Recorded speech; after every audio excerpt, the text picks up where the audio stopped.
o projeto de Deus, o plano de Deus para a minha vida e para a sua vida, Ele vai contar comigo e contigo, com a capacidade que Ele nos deu de fazer escolhas, de tomar decisões.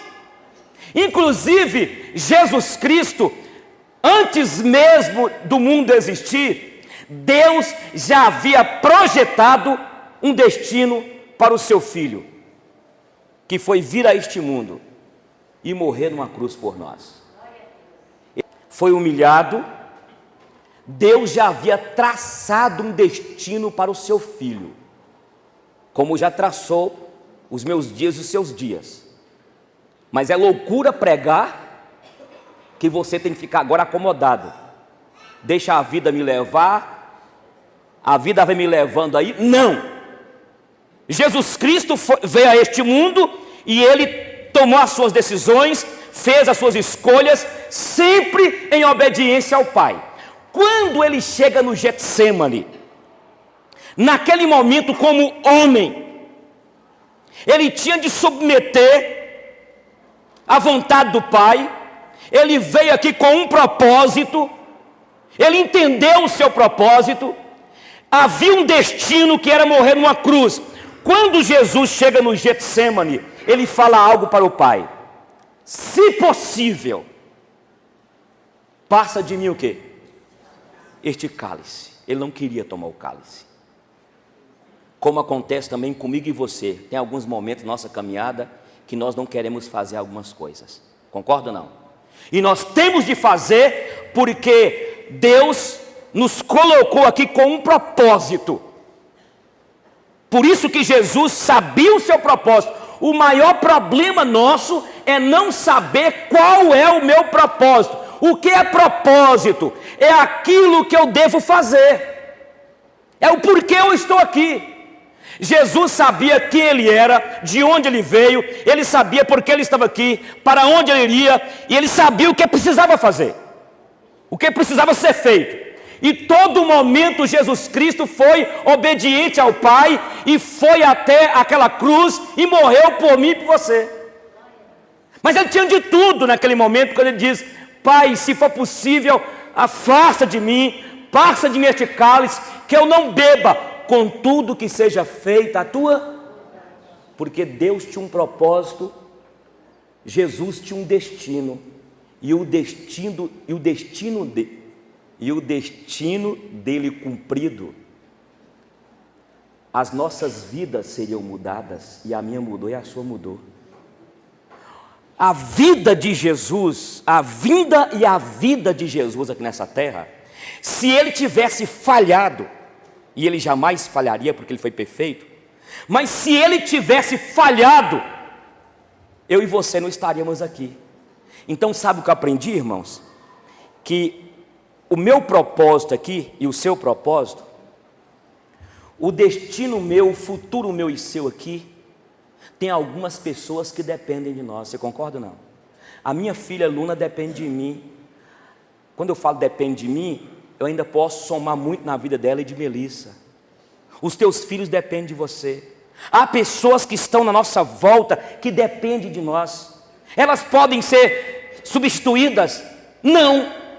Porque quando Deus colocou cada um de nós aqui, colocou cada um de nós com um propósito. E qual é o propósito meu e seu aqui? A Bíblia diz que é glorificar a Deus e louvá-lo para sempre. Então escuta aqui, meu irmão, se você está aqui nessa noite e não compreendeu ainda que você está aqui com um propósito, você não vai chegar em canto algum. E vai fazer toda a diferença saber qual é o meu propósito. O meu propósito, eu estou aqui para honrar a Deus e glorificá-lo. E dentro deste propósito, que é louvar a Deus e glorificá-lo para sempre, eu vou colocar à disposição dEle os meus dons, os meus talentos, eu vou colocar a minha vocação, eu vou colocar tudo que Ele confiou a mim, como servo dEle, eu vou colocar a disponibilidade da glória dEle e em favor do meu próximo. Para que o dia que eu chegar diante dEle, Ele vai chegar e falar assim: venha servo bom e fiel. Eu vou entregar diante dEle o ministério que Ele me confiou, as meninas que Ele me deu por um tempo, eu e Giselda. Eu vou colocar diante dEle o talento de tocar. de pregar, a minha vocação, a sua vocação é assim, irmãos. Sendo assim, nós precisamos de entender o propósito nosso aqui, e ao entender, começar então a olhar para o futuro, e começar a desbloquear o nosso futuro. Vou repetir aqui, cada um de nós, assim como Jesus Cristo levou com Ele milhares e milhões, que no livro de Apocalipse fala, aqueles que foram comprados pelo preço de sangue, se Ele não tivesse cumprido a missão que Deus determinou para Ele, nós não estaríamos aqui. Eu vou falar isso aqui porque vai sair na filmagem, mas uma coisa, uma pessoa quando suicida, uma pessoa quando dá cabo da sua própria vida, os filhos, uma geração que está à sua volta, vai viver uma vida desgraçada, porque pensa um pai que suicidou e deixou as crianças, essas crianças vão crescer e vão sempre lembrar do legado que o seu pai deixou. Meu pai, no momento da sua dificuldade, de luta pessoal, ele acabou com a sua vida. Por isso que eu e você não temos direito de acabar com a nossa vida. Por isso que eu e você não temos o direito de vivermos uma vida acomodada, porque Deus colocou ao nosso lado filhos, pessoas que estão à nossa volta, e Deus está usando eu e você para poder arregimentar essas pessoas, para que o propósito sublime dele seja concretizado. Você entendeu, irmão? Isso muda tudo. Isso me motiva ao saber disso, nos momentos de desânimo aqui na igreja, nos momentos de desânimos na vida, eu falo assim, não, eu tenho que continuar, eu tenho de ir pela fé, porque eu tenho minhas filhas, eu tenho ainda um ministério que Deus me confiou, eu tenho de fazer como Elias, que depois que ficou naquela caverna, e Deus falou com ele assim, Elias, saia para fora, vai Elias, porque tem 7.000 pessoas que não se prostraram diante daqueles Baals lá. E outra coisa, unja Jeú como rei e Eliseu como profeta em teu lugar. Siga a vida, Elias, não acabou seu ministério. E isso me motiva a continuar em frente, isso me motiva a seguir e projetar um futuro, e sentar e falar assim, não, o que vai ser do dia da manhã, daqui 5 anos na igreja Jardim Palmeiras, se Deus me deixar aqui, daqui 10 anos, 20 anos, se os meus netos nascer, o que eu estou deixando para eles de herança, principalmente herança espiritual? Fala comigo, desbloqueando o futuro. Entenda que você tem um propósito aqui, benção. Deus não te colocou naquele batalhão, lá no hospital, naquela clínica, naquela escola, para todo mês ganhar o dinheiro e curtir. Deus te colocou lá, porque Ele quer te usar lá, para que você coloque seus talentos, porque você está lá com um propósito, de falar do amor de Jesus para aquelas pessoas. Você pode dar glória, irmão? Então, um dos meios de nós desbloquearmos nosso futuro, e eu vejo que nós temos inimigos quanto ao nosso futuro, eu vejo que é a falta de percepção do tempo. Falta de percepção do tempo. Olha para mim aí, comigo aí, tudo tem o seu tempo determinado, todos juntos. E há tempo para todo propósito debaixo do céu. Vamos lá? Há tempo de nascer e tempo de morrer, tempo de plantar e tempo de arrancar o que se plantou, tempo de matar e tempo de curar, tempo de derribar e tempo de edificar, tempo de chorar e tempo de rir, tempo de plantear e tempo de saltar de alegria, tempo de espalhar pedras e tempo de ajuntar pedras, tempo de abraçar e tempo de afastar-se de abraçar, tempo de buscar e tempo de quê? Tempo de guardar e tempo de deitar fora, tempo de rasgar e tempo de coser, tempo de estar calado e tempo de falar, tempo de amar e tempo de aborrecer, tempo de guerra e tempo de paz. Eu vou descer e explicar uma coisa para vocês aqui, irmão. Isso é a chave. Enquanto nós, se você quiser afastar um pouquinho, Marcelão, porque parece o barulho daqui, eu vou ficar mais perto aqui. Olha para você ver uma coisa aqui. Se nós queremos desbloquear o futuro, nós temos de perceber o tempo. Talvez você está aqui nessa noite passando por um tempo de luto, tempo de perda, tempo da alma está rasgada de sentimento. E muitas vezes quando nós passamos por um desses tempos aí, Porque nem tudo é abraçar, nem tudo é beijar, nem tudo é só alegria. Há momentos que aquele grupo que nós nos alegramos juntos, Fernando, vai ter momento de aborrecer, de ficar com raiva um do outro. Porque isso é de Deus, isso é realidade. Porque nós não somos robôs programados que, olha, damos uma energia solar nela não, então pilhas, olha aqui. Não é, a gente é gente. E tudo isso contribui para o nosso crescimento. E o problema maior é esse, porque de repente você está aqui, perdeu algum ente querido, e você está tão bagunçado dentro de você mesmo, tão angustiado, porque houve uma ferida aí dentro. Aí você parou no tempo, e isso está impedindo de você seguir o futuro, olhar para frente. Foi o que eu falei com a mãe, ela perdeu um menino, uma doença rara, e tinha mais 2 lá, e eu cheguei para ela com carinho, e falei assim: querida, eu quero dizer para você, você tem de agora entender que você tem mais 2, eles vão depender de vocês, viva o luto agora, mas não esqueça que esses meninos vão precisar demais de você. É isso que bloqueamos o nosso futuro, porque de repente acontece uma tragédia. Morreu o seu pai? Morreu, eu chorei, eu sofri, foi difícil. E tem horas que Deus é tão bom, que Deus te dá uma gravidez para alegrar o momento de luto. Há tempo para tudo, meu irmão. Eu sou daqueles poéticos que eu só gosto de ver as pessoas sorrindo. Eu sou daqueles que qualquer indiferença eu já fico angustiado. É bom a gente ser sensível, mas ao mesmo tempo é ruim, porque nós temos de entender que nós vivemos o que eu falei na semana passada, dentro de um tempo onde existem os ciclos da vida. Existem os ciclos, vão passando o tempo. Esse dia eu fiquei com saudade, quando eu peguei uma fita de cassete, de videocassete, Luninha, pequenininha, com 3 anos e pouco de idade, conversando, mais engraçado. Pegamos uma fita de Melissa, com 2 anos e alguma coisa, lá em São Paulo, soltamos na internet, aprendendo a escrever, ou aprendendo a ler. Esse tempo passou. O ano passado, quando Melissa casou, eu chamei ela, chamei o noivo dela, e reunidos todos, eu falei assim: estamos fechando um ciclo aqui agora, porque os ciclos se fecham. Fala comigo, desbloqueando o futuro. Você não vai desbloquear o futuro se parar. Aprenda, meu irmão. Uma irmã aqui me deu uma sugestão: pastor Eugênio, o senhor podia falar mais sobre o tema morte na igreja? Oh, é mesmo? Porque nós não fomos feitos para morrer, e é verdade. Porque nós temos que aprender. Um dia nós vamos sofrer e angustiados vamos ficar. Esse bebê seu que está aí, pode ser que você morra primeiro que ele, mas pode ser que ele morra primeiro que você. Nós teremos perdas, pessoas vão morrer, pessoas que amamos, mas enquanto não entendermos que eu estou aqui com um propósito, o meu propósito não é fazer das minhas filhas ídolos, divindades para eu adorar. Tudo passa, os ciclos vão passando, o tempo passa.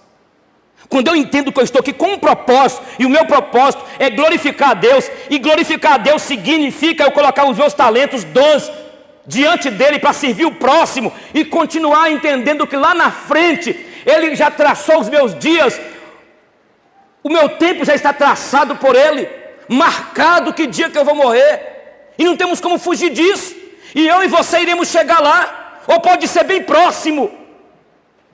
E uma coisa que nos bloqueia isso é a falta de percepção do tempo. Irmã,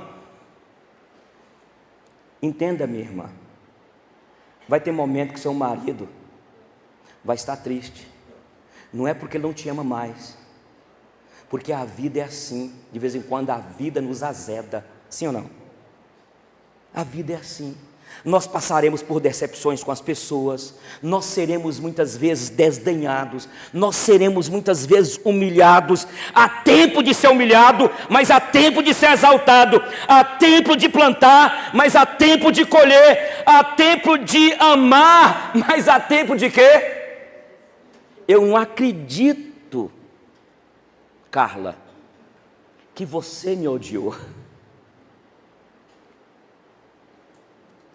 Porque há tempo de ódio também. porque nós decepcionaremos com as pessoas. Entendeu? O que nós não podemos fazer é ficar parados no tempo. Seja o tempo do ódio, da perda, seja o tempo de só suar de tanto plantar. Há tempo de abraçar, meus irmãos amados. Quem sabe você está vivendo num desses tempos aí. Inclusive o nosso Brasil está vivendo num tempo difícil, é ou não é? É um momento difícil. É um tempo de confusão. É um tempo de muita informação. É um mundo que está confuso, irmãos. Esse mundo cheio de confusão. Então, nós precisamos de perceber o tempo. Nós temos que ficar ligado e há tempo para todo o propósito. Eu volto a repetir o que está aí. Há tempo de sorrir, mas há tempo de chorar. E cada um vive o seu tempo. Talvez você viva o tempo de angústia, mas talvez para Fernanda é tempo de alegria. Talvez para Toninho é o melhor tempo seu. Essa semana, uma irmã que está aqui conosco na igreja, falou comigo assim: pastor Eugênio, eu estou vivendo os melhores momentos da minha vida. Inclusive, eu fui para a igreja Jardim Palmeiras e eu não esperava ser tão bem recebida na igreja. Eu estou vivendo os melhores tempos da minha vida. Coisa maravilhosa. Aí uma outra nos encontrou essa semana e falou assim: olha, eu não sabia onde eu estava, porque eu não conhecia essa teologia que o Senhor está ensinando em escola dominical. Essa ideia de sacerdócio, eu não sabia nada disso. Para as duas é um momento de quê? De festa. Mas talvez, Maurizão, para você é um momento de luto. Não luto de morrer alguém, de dívida, sabe? Angustiado, é chato, cara. É ou não é? Angustiante. O momento de crise econômica, por exemplo, nos Estados Unidos em 2008, esses dias eu estava vendo um comentário sobre a crise que aconteceu nos Estados Unidos em 2008. Foi a época que foi a angústia para muitos de devolverem casas, apartamentos, aquelas construções lindas, financiadas, mas para muitos empresários foi o melhor momento, para Trump inclusive. Trump ganhou demais em 2008. Por isso que há tempo das vacas magras e das vacas o quê? Gordas. Cada um tem o seu momento. O problema é você pegar o seu momento de dor, de angústia e tristeza e falar assim: ah, esta igreja está fria. Nossa, Deus do céu, essa igreja, a vida, ou azar, o que é isso? E o tempo, seja qual for o tempo que você está passando, porque olha para cá, meu irmão, há tempo nas nossas vidas que a gente começa a descobrir muita coisa bonita, principalmente teologicamente falando. A gente fica vislumbrado com a maravilha. Aí a gente cai numa maturidade. A gente começa a amadurecer. E aquilo que talvez a gente levantava as mãos, batia palmas e a gente exultava. Não é que a gente perdeu a fé, mas porque a gente agora está em outro tempo, chamado tempo de maturidade. O problema meu é que eu não posso abafar o outro. Olha o exagero aí, isso é pentecostalismo. Não. Mas é respeitar o tempo de cada um. E entender que cada pessoa tem o seu momento. E o que importa para mim e para você nessa noite é parar e falar assim: será que eu tenho percebido o tempo? Será que eu parei agora e vivendo essa angústia que eu estou vivendo? Este momento de luta na minha família? Será que esse é um momento de você parar e falar assim: poxa vida, Romanos capítulo 8, versículo 28, está fazendo sentido na minha vida. Todas as coisas cooperam para o bem daqueles que amam a Deus, daqueles que são chamados segundo o seu quê? Propósito. O que nós não podemos fazer, irmãos, é desistir. É colocar... Outra coisa, meu pai, eu não sei em quem você vai votar, se é Haddad ou Bolsonaro. Isso é decisão sua. E se você me perguntar, eu falo assim: eu não te falo nada. Eu não te dou palpite que você vota no 17 ou no 13, eu não te dou palpite. Aqui não é lugar para isso, não. Não é. De decidir isso aqui, não. Mas, se você está colocando a sua fé que Bolsonaro vai resolver o problema do Brasil, Ou o outro lá, da bandeira vermelha, que agora é verde e amarelo também. Se você está pensando que é o Haddad, você está confuso, meu irmão. Irmão, o nosso Brasil só tem jeito se cada cidadão brasileiro tomar consciência de regaçar a camisa, sabe? Colocar uma bota mesmo para trabalhar e ir para a luta, irmãos. O problema nosso é esse, a gente fica esperando do outro. Essa igreja está fria, mas vem orar com nós. Essa igreja está sem amor, então nos ame pelo amor de Deus. O problema é que nós acabamos entregando a responsabilidade para o presidente que vai ser eleito. Este mundo jaz no maligno. Tem 3 coisas que eu falei a semana passada que ainda nos motivam a seguir em frente e são indestrutíveis: a fé, a esperança e o amor. As 3, o que permanece é o amor. Nada pode destruir a fé, a esperança, que eu coloco dentro da esperança sonhos, de olhar para frente, eu vou chegar lá. Daqui 10 anos é outro, e sabia, né? Diz que filho criado trabalha o quê? Você tem menina de 2 anos, né? 6 meses. Minha mãe sempre falava, filho criado trabalha o quê? É assim, meu irmão, e vai, aí vem depois, o menino cresce, e você prepara, eu volto a dizer aqui, quando a sua filha terá 13 anos, 14 anos, começa a doer o coração, paixão, e agora, filho criado, trabalho o quê, irmão? Dobrado, e não tem como evitar não, irmão, toda menina quando enjoa da boneca, é sinal que o amor já chegou no coração. Irmão, fala comigo, desbloqueando o futuro. Eu quero dar uma palavra para os jovens e adolescentes nessa noite. Nós só iremos desbloquear o futuro em segundo lugar. As pessoas que nós escolhemos para estarem conosco como amigos. As más companhias corrompem o quê? Os bons costumes. Onde você está indo, quem é teu amigo? Cuidado com quem você anda. Na nossa igreja aqui já passou muitos jovens, meninas e rapazes, que conviveram com gente que não tinha princípios e foi para o mundo. A Bíblia conta a história de Aminon. Aminon era filho de Davi, um amigo chamado Jonadab. Jonadab era um menino perverso. Aminon começou a se sentir apaixonado pela sua irmã, Tamar. E aí, quando ele abriu o coração para o seu amigo perverso, chamado Jonadab, Jonadab falou assim: pede o seu pai para ela fazer um lanche e trazer para você.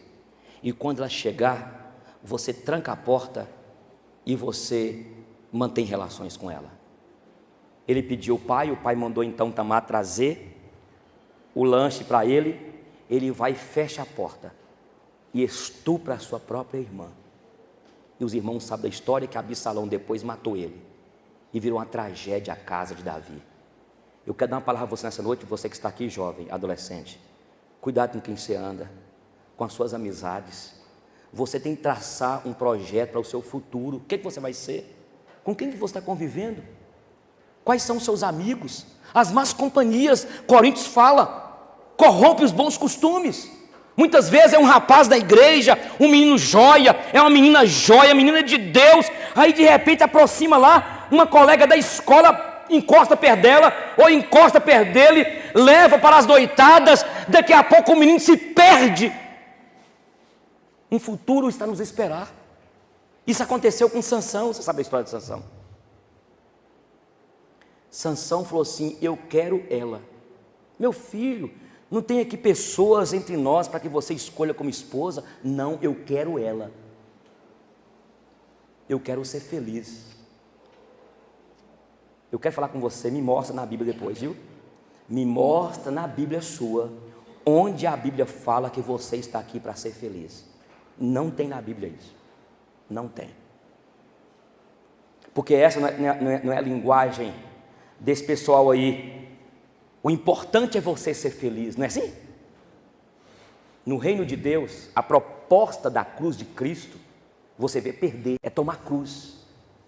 Eu esqueci de falar com vocês aqui, Deus é tão bom, presta atenção, Deus é tão bom, mas tão bom, que conquanto Ele não fala na Bíblia que você está aqui para ser feliz, não há na Bíblia isso, que você foi colocado aqui para ser feliz, tem isso não. Mas Deus é tão bom, presta atenção, Deus é tão bom, que você descobre o seu propósito. Ao descobrir o propósito, você coloca os dons e talentos à disponibilidade dele e do próximo, e ele é tão bom, que ele deixa a gente para a praia, comprar um carro bonito, vestir uma roupa e passar Malbec debaixo. Deus é tão bom que te dá a bênção de alegrar em alguns momentos, e até viver um pouquinho feliz. Mas a Bíblia não tem base para dizer que você está aqui para ser feliz, não está nisso não. Vocês entenderam o que é que eu explico de novo? Não tem base. Por isso quando alguém chega na televisão e fala assim, não, minha filha, ela vem com o namorado e dorme no quarto aí, eles passam a noite juntos e não tem problema, porque afinal de contas, ela tem de ser o quê? Irmãos, a Bíblia fala de cruz, de perda, de sacrifício, de morrer, é o que a Bíblia fala. E eu repito, Deus é tão bom, que Ele fala assim, cumpra o teu propósito que eu tenho para você, e você poderá usufruir. Você poderá gerar um filho, e você poderá ser mãe de filhos, que não são seus, são meus, e aí você investe neles, para que eles no futuro glorifiquem o meu nome. É assim que a Bíblia nos ensina, meu irmão. Olha, não vai dar para falar o terceiro e quarto ponto não, mas eu quero falar uma coisa com vocês aqui. O segredo nosso aqui é um só. Eu e você estamos aqui com um propósito. Não tem outra coisa. Deus é tão bom comigo, vou repetir pela quarta vez, que de vez em quando eu assisto, porque eu gosto. Ele é tão chique, que Ele me deixa assistir um filme, Os Vingadores. Vou lá, de short, sandalhona, os meninos ficam rindo lá atrás quando me vê lá. Coloca um pacote de pipoca desse tamanho, e faço assim com o Gisele, que Gisele não gosta de filme, né? Vai colocando para ela aqui e comendo. Entenderam como é que Deus é bom? Por isso que se você começar a viver o propósito de Deus para a tua vida, e andar debaixo da vontade dEle, Ele vai trazer momentos de alegria. Não porque nós merecemos alguma coisa, mas é graça dEle. E aí quando você pensa que eu tenho um propósito, eu vou chegar lá, eu vou desbloquear esse futuro, e você que é jovem, que está aqui, adolescente, eu vou escolher pessoas que eu possa conviver, que vão somar comigo. Sempre quando eu encontro para tratar com um casal, entre muitas coisas que eu falo para um casal, escolha um casal que teve problemas e venceram, e faça amizade com eles.